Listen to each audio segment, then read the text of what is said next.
Hello dear student, today we shall read your new chapter of Supplementary Readers, Weathering the Storm in Arizona. Arizona एक जगह का नाम है जहां पर तूफान के मौसम का जिक्र है। अक्टूबर सन 1999 में उड़ीसा में एक भयंकर चक्रवात आया जिसके कारण हजारों लोगों ने अपने जीवन गंवाया। तो इसमें जो लेखक है वो कहता है कि 27 अक्टूबर 1999 तो अपनी माँ के डेथ के 7 साल पश्चात शाम जो है अपने जिले के हेडक्वार्टर एरिज़ोना गया, ब्लॉक हेडक्वार्टर एरिज़ोना गया, जो कि एक छोटा सा तटीय कस्बा था, और वहां वो अपने मित्र के घर रहने के लिए गया। तो उस रात जब वह उसके घर पर था तो अचानक ही बहुत तेज आंधी आई, हवा की रफ्तार तेज थी और उसके साथ ही काले घने बादल छाए और लगातार बारिश होने लगी। जो पुराने पेड़ थे वो जड़ से उखड़ने लगे और रात को भयंकर तूफानी बारिश और हवा के साथ हवा की रफ्तार भी 350 किलोमीटर प्रति घंटा थी। भयंकर विनाश का तांडव वहां आरंभ हो गया। हजारों चीखें जो है हवा में गूंजने लगी, लोग बहने लगे और बड़े बड़े पेड़ उखड़ने लगे। तो महाविनाश उस क्षेत्र में व्याप्त हो गया। प्रशांत भी अपने मित्र के घर पर था, उसका मकान जो था सीमेंट और ईंट का बना हुआ था, जो पक्का मकान था। तो वे लोग जो है बढ़ते हुए पानी के स्तर से बचने के लिए छत पर चले गए और वो अपने मित्र के साथ पूरे परिवार के साथ वो खुले छत पर जो है वहां उन्होंने शरण ली। नीचे सब डूब चुका था। अब लगातार 2-3 दिन जो है बारिश होती रही। सुबह जब उसने बाहर सुबह के बदलते में उसने देखा कि चारों तरफ पानी ही पानी था और पेड़ गिरे हुए थे और उसके दोस्त की छत पर भी कोकोनट के पेड़ आकर गिर गए थे और जहां तहां लाशें बिखरी पड़ी थी। 2-3 दिन वह उसी छत पर उनके साथ सिमट कर रहा और जो नारियल के पेड़ गिरे हुए थे उसके कच्चे नारियल खा के उन्होंने 2-3 दिन गुजारे। बारिश लगातार हो रही थी, ठंड से वे ठिठुर गए। अंत में तीसरे दिन जो है उसने निर्णय लिया कि वह अपने पेरेंट्स की और अपने भाई बहनों की, अपने परिवार की तलाश के लिए वापिस जो है वह जाएगा। तो जो कि 18 किलोमीटर की दूरी पर था, पर उसने सोचा कि शायद ही वह इस विपत्ति से न बच पाए हो।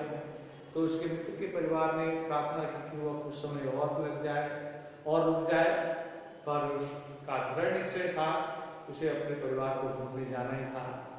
तो जब बारिश रुक गई और उतरते हुए पानी में वह जो है वहां से एक मजबूत छड़ी लेकर, जो कि रोड को तलाश कर रही थी, रोड को ढूंढने में उस डंडे के सहारे से वह जो है उतरते पानी में उसने 18 किलोमीटर की पैदल यात्रा आरंभ की। कहीं कहीं पर उसकी जो प्रोग्रेस थी वह ढीली हो जाती क्योंकि वह रोड भटक जाता था।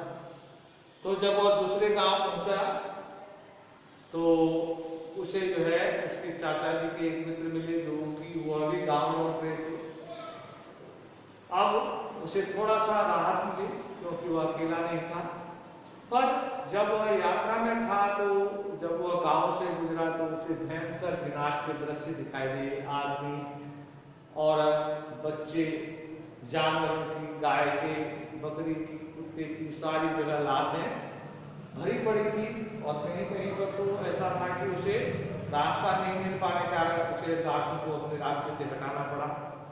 जब वह गांव पहुंचा तो उसने देखा कि उसके गांव में सारे जो मकान है वह डूब चुके हैं, वहां पानी ही पानी था। पेड़ों पर कुछ लोगों के कपड़े जो है लटके पड़े थे। अब वह जो से रोया, उसे लगा कि उसका परिवार जो है इस महाविपत्ति को सह नहीं पाया और वे सब लोग मारे गए। उसने जो रेड क्रॉस की शरण स्थली थी वहां जाकर ढूंढने का, अपने परिवार को तलाशने का जो है उसने सोचा। और जब वह वहां गया तो उसे सबसे पहले अपनी दादी दिखाई दी, और जो कि और उसकी दादी ने जब उसे देखा तो वह भरी आंखों से अपने जो है रुखे हाथ लेकर उसकी ओर दौड़ी।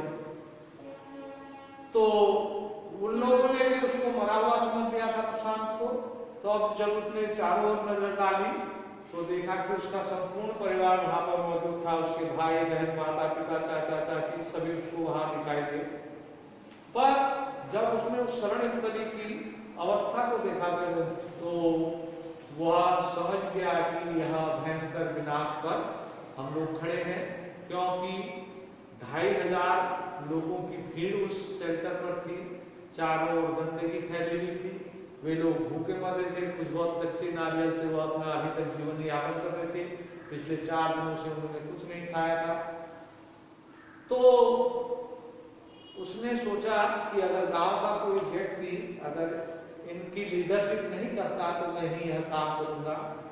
और अंत में जो है उसने कुछ नवयुवकों को तैयार किया और जो व्यापारी था उस पर दबाव बनाया कि वह उस शरण स्थली के लिए कुछ राशन दे।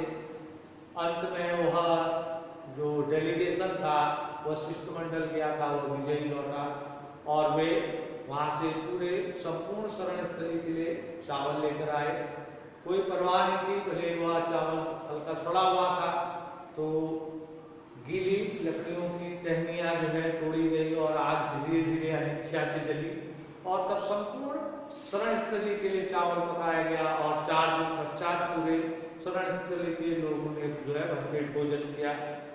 अब प्रशांत का अगला लक्ष्य था कि वह उस शरण स्थली की गंदगी को साफ करे और जो लोग चोटिल हो चुके हैं उनके घावों की को देखभाल करे और वहाँ जो यूरिन था, वॉमिट थी, उसकी सफाई करे।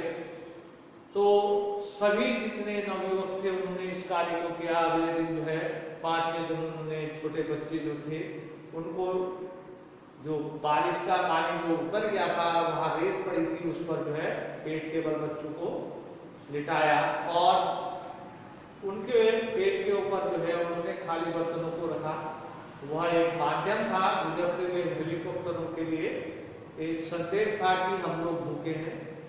तो अगले बार जब हेलीकॉप्टर आए उन्होंने बच्चों को देखा तो उसके बाद उन्होंने दूध के पैकेट गिराने आरंभ किए और अन्य जो आवश्यक वस्तुएं थी, उनकी जरूरतें थी, उनको गिराने का आरंभ किया। और उसके बाद वह हेलीकॉप्टर नियमित जो है वहाँ के चक्कर लगाने लगे और इस प्रकार उनकी जो है भोजन की जो जरूरत थी वह पूर्ण हुई। प्रशांत ने पाया कि बहुत से बच्चे अनाथ हो गए हैं और बहुत सी औरतें विधवा हो गई हैं। तो उसने जो है बच्चों के लिए क्रिकेट खेल का आयोजन भी किया और महिलाओं को जो एनजीओ द्वारा चलाए गए जो कार्यक्रम था फूड फॉर वर्क प्रोग्राम में उसने भाग लेने के लिए उनको रजामंद किया। उस समय तत्कालीन सरकार का यह सोचना था कि बच्चों को जो है अनाथ बच्चे जो है वो विधवाओं को दे दी जाए, पर प्रशांत और उनके जो मंडल था, उनका सोचना था कि ऐसा करने से जो महिलाएं हैं वो और अधिक गहरे सदमे में चली जाएंगी और बच्चे भी जो है अपने आप को संपूर्ण जीवन अनाथ महसूस करेंगे। इसलिए यह डिसाइड किया गया कि जिनकी औलादें नहीं है, जिनके बच्चे नहीं है और महिलाएं जो है जो अपने समुदाय में जो है पुनः उनको स्थापित किया जाए। अब जबकि उस महाविपत्ति, उस विनाश के 6 महीने गुजर चुके हैं, तो अपने दुख की कठिनतम घड़ी में तो वहाँ की जो महिलाएं हैं और अनाथ बच्चे हैं वह प्रशांत का वो चमकदार चेहरा जो है अपने सामने महसूस करते हैं, क्योंकि उस विपत्ति की घड़ी में उसी उनकी सहायता की थी। यही पाठ का इसका सारांश है। या आपके कुछ डिफिकल्ट वर्ड हैं इनको आप कॉपी पर उतार लें और कल इससे संबंधित क्वेश्चन आंसर आपको कराए जाएंगे। धन्यवाद।